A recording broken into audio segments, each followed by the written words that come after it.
Bună tuturor!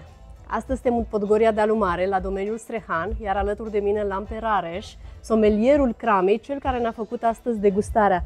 Spune-ne, te rog, mai multe despre tine și despre acest domeniu.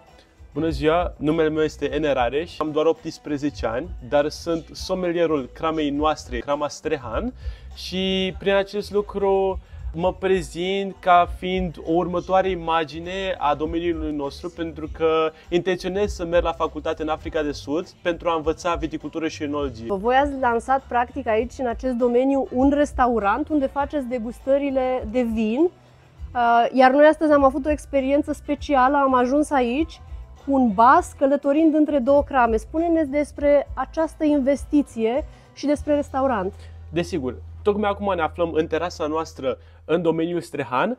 Noi am călătorit astăzi cu două autobuze, autobuzul de transport care s-a făcut de la București până la Crame și frumosul nostru sightseeing bus, prin care am încercat să oferim lumii această experiență de entertainment în care putem combina lumea vinului de degustare, dar în același timp și frumusețea Podgoriei noastre pe dealul mare, pentru că avem un loc splendid care este foarte frumos de arătat lumii. Și este foarte aproape de București, la o oră distanță, așadar Da. este o experiență completă.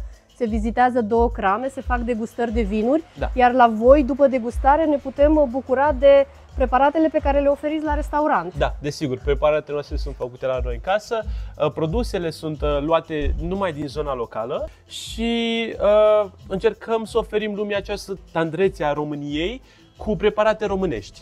Așadar, dacă doriți să veniți în Podgoria Dealul Mare cu o rezervare în prealabil, la domeniul Strehan puteți să degustați vinuri, dar să serviți și masa. Desigur, la domeniul Strehan am încercat să oferim această experiență nouă a publicului prin tot felul de evenimente care variază de la săptămână la săptămână, de la weekend la weekend, dar desigur toate au scopul de a pune un zâmbet în fața publicului și de a arăta frumusețea și potențialul țării noastre.